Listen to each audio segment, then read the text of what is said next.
नमस्ते बच्चों, हिंदी की कक्षा में आपका स्वागत है। आज कक्षा छठी अभ्यास सागर के पाठ दोहे में आए प्रश्नोत्तर का अभ्यास करेंगे। प्रश्न संख्या 1, नीचे स्तंभ क में कुछ शब्द दिए गए हैं और स्तंभ ख में उनके एक से अधिक अर्थ दिए गए हैं। आप उन शब्दों को उनके अर्थों से मिलाएंगे। मन, हृदय और तोल। फल, परिणाम, सेब, आम आदि फल। जान, जानना एक प्रकार की क्रिया होती है।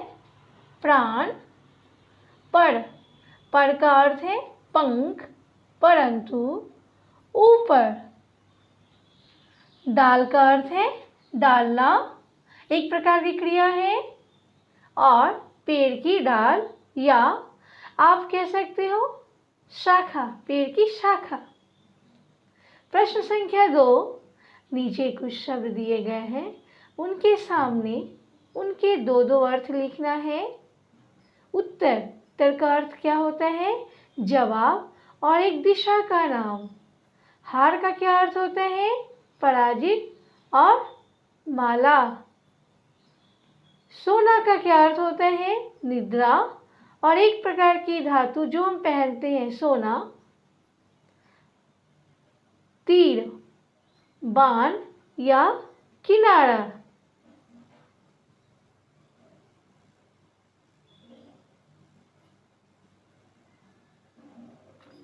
अब किन्हीं दो शब्दों के दो वाक्य बनाना है। उत्तर, उसने सही उत्तर दिया, वह उत्तर में खड़ा है। शब्द हार, वह हार गया, उसे सोने की हार चाहिए। बच्चों, यह अनेकार्थी शब्द की परिभाषा दिए गए हैं। प्रत्येक भाषा में अनेक शब्द ऐसे होते हैं जिनके एक से अधिक अर्थ होते हैं। वे शब्द प्रसंग बदलने पर अलग अलग अर्थ देते हैं। ऐसे शब्द अनेकार्थी शब्द कहलाते हैं। नीचे दिए गए शब्दों के दो पर्यायवाची शब्द छांट कर लिखना है।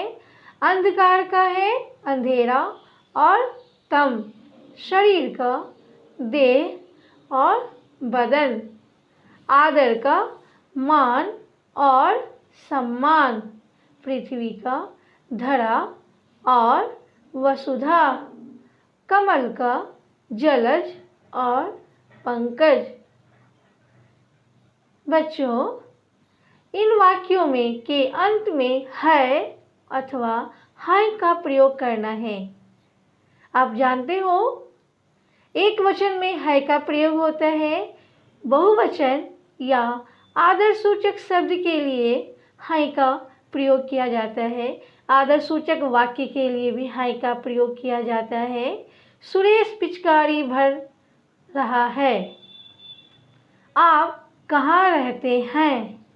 माताजी खीर बना रही है। इन वाक्यों को ध्यान से देखेंगे और जो मोटे काले शब्द हैं उन शब्द के भेद और नाम बताएंगे। वह सर्वनाम है या संज्ञा है। पुस्तक मेज पर रखी है। पुस्तक जातिवाचक संज्ञा है। वह रोज मेहनत करता है, पुरुषवाचक सर्वनाम है। एवरेस्ट संसार का सबसे ऊंचा शिखर है, व्यक्तिवाचक संज्ञा है। शायद दरवाजे पर कोई है, अनिश्चयवाचक सर्वनाम है।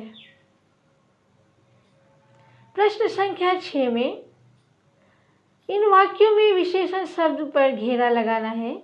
कविता ने मधुर गीत सुनाया, इस वाक्य में मधुर विशेषण है। बच्चों ने दो केले खाए, इस वाक्य में दो विशेषण है। थोड़ी खीर बची है, इस वाक्य में थोड़ी विशेषण है।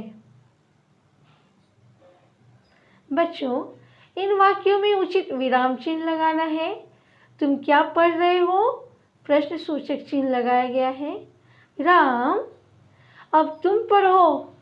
राम के बाद विस्मयादि बोधक चिन्ह लगाया गया है और अंत में पूर्ण विराम का चिन्ह लगाया गया है। माँ ने कहा, बिटिया खा लो। अल्प विराम का चिन्ह लगाया गया है, उद्धरण चिन्ह का लगाया गया है और पूर्ण विराम का चिन्ह लगाया गया है। बच्चों, ये सारे कार्य आप अपने अभ्यास पुस्तक में करेंगे। धन्यवाद।